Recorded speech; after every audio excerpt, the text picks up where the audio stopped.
નમસ્કાર વિદ્યાર્થી મિત્રો, આપ સર્વે વિદ્યાર્થી મિત્રોનું સાહેલ સ્માર્ટ એજ્યુકેશન યુટ્યુબ ચેનલ ઉપર સ્વાગત છે। વિદ્યાર્થી મિત્રો, આજના વિડીયોમાં આપણે જોવાના છીએ ધોરણ 9 ગુજરાતીનું પ્રથમ પરીક્ષાનું પ્રશ્નપત્રનું પરિરૂપ। તો વિદ્યાર્થી મિત્રો, આ વિડીયોને અંત સુધી જોતા રહો અને જો વિડીયો પસંદ આવે તો જરૂરથી લાઇક કરો અને આપણે આ યુટ્યુબ ચેનલને સબસ્ક્રાઇબ કરો। તો ચાલો વિદ્યાર્થી મિત્રો, આ વિડીયોની શરૂઆત કરીએ। તો તમે અહીં જોઈ શકો છો કે શૈક્ષણિક વર્ષ 2024-25 માટે પ્રશ્નપત્રનું પરિરૂપ નવું આવી ગયું છે। તો વિદ્યાર્થી મિત્રો, તમારે ખાસ આ વિડીયોને અંત સુધી જોવાનો છે કે પ્રશ્નપત્રના પરિરૂપમાં શું શું બદલાવ થયો છે। તો તમારું પેપર તો 50 ગુણનું જ આવશે અને સમય પણ એટલો જ આપવામાં આવશે કે 2 કલાક આપવામાં આવશે। તો વિદ્યાર્થી મિત્રો, આગળ વધીએ। પ્રશ્નો હેતુલક્ષી પ્રશ્નો કેટલા પૂછવાના તો કે 15 હેતુલક્ષી પ્રશ્નો પૂછવાના છે, જેના કુલ ગુણ તમને 15 આપવામાં આવશે। ટૂંક જવાબી પ્રશ્નો 9 હશે, જેના 9 ગુણ આપવામાં આવશે। ટૂંક જવાબી પ્રશ્નો 3 હશે, જેના 6 ગુણ તમને આપવામાં આવશે। વિસ્તૃત જવાબી પ્રશ્નોની વાત કરીએ તો 4 હશે, જેના તમને 14 ગુણ આપવામાં આવશે। અને નિબંધ પ્રકારના પ્રશ્નો 1 હશે, જેના તમને 6 ગુણ આપવામાં આવશે। આમ કુલ તમારા પેપરમાં ગુજરાતીના પેપરમાં તમને 32 પ્રશ્નો જોવા મળશે અને તેના 50 ગુણ તમને આપવામાં આવશે।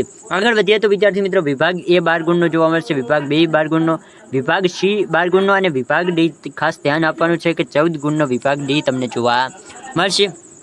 હવે આગળ વધીએ તો વિદ્યાર્થી મિત્રો, બીજું શું ફેરફાર થયો છે તો કે પ્રશ્નપત્રનું માળખું છે અહીં।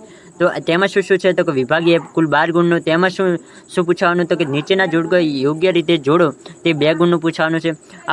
આપેલ વિકલ્પોમાંથી યોગ્ય વિકલ્પ પસંદ કરી 2 ગુણનું પૂછવાનું છે।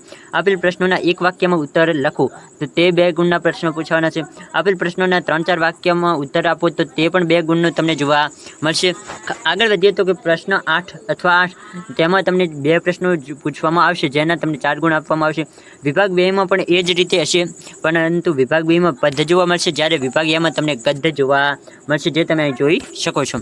આગળ વધીએ વિભાગ C માં શું પૂછાશે તો કે વિભાગ C ની વાત કરીએ તો વિભાગ C માં તમને ખાસ કરીને વ્યાકરણ જોવા મળશે, જે વ્યાકરણ કુલ 12 ગુણનું જોવા મળશે। તેમાં પણ તમને વિદ્યાર્થી મિત્રો અહીં તમને પ્રકાર આપી દીધા છે કે શું વ્યાકરણ પૂછવાનું તો કે જોડણી, સંધિ જોડો, સંધિ છોડો, તળપદા શબ્દનું શિષ્ટ રૂપ, સંજ્ઞાના પ્રકાર, સમાનાર્થી શબ્દ, પ્રત્યય, રૂઢિપ્રયોગ, વિશેષણનો પ્રકાર, શબ્દ સમૂહ માટે એક શબ્દ, સર્વનામ અને ધ્વનિ ઘટકો, આટલા પ્રકારના તમને વ્યાકરણ જોવા મળશે। અને છેલ્લે છે વિભાગ D, જેમાં વિભાગ D અર્થગ્રહણ એટલે કે મોટા પ્રશ્નો તમને વિભાગ D માં જોવા મળશે, જે 14 ગુણનો કુલ છે। તેમાં તમને સૌપ્રથમ જોવા મળશે આપેલ પંક્તિઓનો અર્થ વિસ્તાર લખો, જેમાં 2 આપવામાં આવશે, તેમાંથી તમારે કોઈ પણ એક લખવાની હશે અને તેના 3 ગુણ તમને આપવામાં આવશે।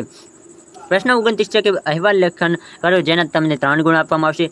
પ્રશ્ન 30 થી 31 છે ગદ્યાર્થ ગ્રહણ કરો અથવા તો પદાર્થ ગ્રહણ કરો, તેમાં પણ તમને 2 પ્રશ્નોમાંથી 1 લખવાનો છે, જેના 2 ગુણ આપવામાં આવશે। અને છેલ્લે વિદ્યાર્થી મિત્રો, ખાસ ઇમ્પોર્ટન્ટ, આપેલ મુદ્દાના આધારે આશરો 250 શબ્દોમાં તમારે નિબંધ લખવાનો હશે, જેના 6 ગુણ આપવામાં આવશે। આમ કુલ 50 ગુણનું તમને તમારું પ્રથમ પરીક્ષાનું પેપર જોવા મળશે। તો વિદ્યાર્થી મિત્રો, અહીં આપણે આ વિડીયોને સમાપ્ત કરીએ છીએ।